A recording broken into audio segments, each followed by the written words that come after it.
Sleeping Beauty Jacob and Wilhelm Grimm. Once upon a time, there lived a king and queen, who said to each other every day of their lives, "Would that we had a child," and yet they had none. But it happened once that when the queen was bathing, there came a frog out of the water, and he squatted on the ground and said to her, "Thy wish shall be fulfilled before a year has gone by. Thou shalt bring a daughter into the world." And as the frog foretold, so it happened, and the queen bore a daughter so beautiful that the king could not contain himself for joy, and he ordained a great feast. Not only did he bid to it his relations, friends and acquaintances, but also the wise women, that they might be kind and favorable to the child. There were 13 of them in his kingdom, but as he had only provided 12 golden plates for them to eat from, one of them had to be left out. However, the feast was celebrated with all splendor, and as it drew to an end, the wise women stood forward to present to the child their wonderful gifts. One bestowed virtue, one beauty, a third riches, and so on, whatever there is in the world to wish for. And when 11 of them had said their say, in came the uninvited 13th, burning to revenge herself, and without greeting or respect, she cried with a loud voice, "In the 15th year of her age the princess shall prick herself with a spindle, and shall fall down dead." And without speaking one more word she turned away and left the hall. Every one was terrified at her saying. When the 12th came forward, for she had not yet bestowed her gift, and though she could not do away with the evil prophecy, yet she could soften it. So she said, "The princess shall not die, but fall into a deep sleep for 100 years. Now the king, being desirous of saving his child even from this misfortune, gave commandment that all the spindles in his kingdom should be burnt up.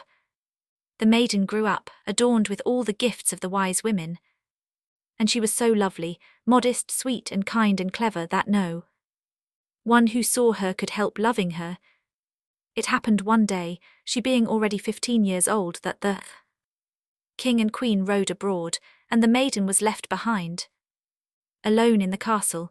She wandered about into all the nooks and corners, and into all the chambers and parlours, as the fancy took her, till at last she came to an old tower.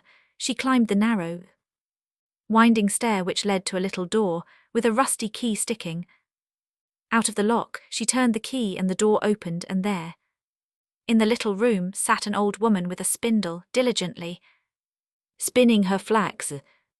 "Good day, mother," said the princess. "What are you doing?"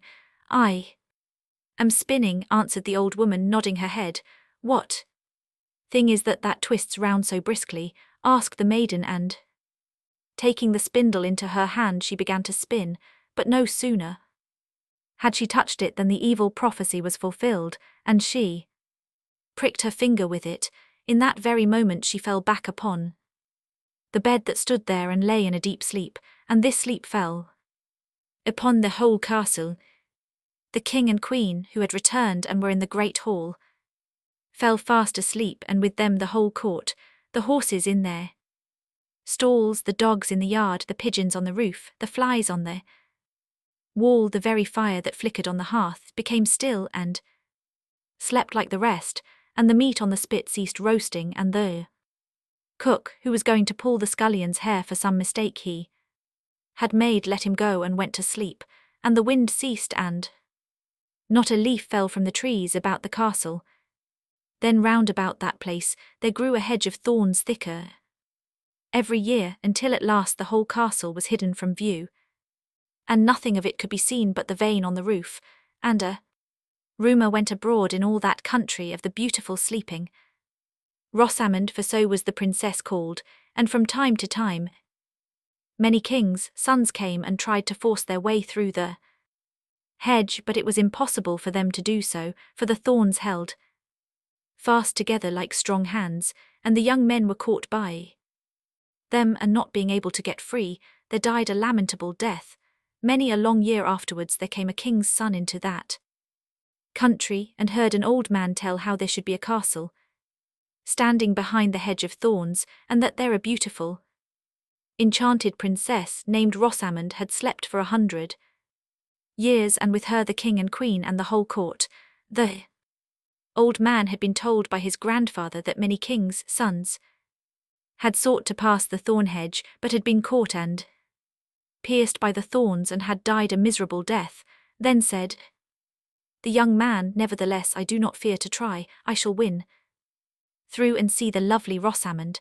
The good old man tried to dissuade him, but he would not listen to his words. For now the 100 years were at an end, and the day had come when Rosamond should be awakened. When the prince drew near the hedge of thorns, it was changed into a hedge of beautiful large flowers which parted and bent aside to let him pass, and then closed behind him in a thick hedge. When he reached the castle yard, he saw the horses and brindled hunting dogs lying asleep, and on the roof the pigeons were sitting with their heads under their wings, and when he came indoors the flies on the wall were asleep. The cook in the kitchen had his hand uplifted to strike the scullion, and the kitchen maid had the black fowl on her lap ready to pluck. Then he mounted higher and saw in the hall the court lying asleep, and above them on their thrones slept the king and the queen, and still he went farther, and all was so quiet that he could hear his own breathing, and at last he came to the tower, and went up the winding stair, and opened the door of the little room where Rosamond lay. And when he saw her looking so lovely in her sleep, he could not turn away his eyes, and presently he stooped and kissed her, and she awaked and opened her eyes, and looked very kindly on him.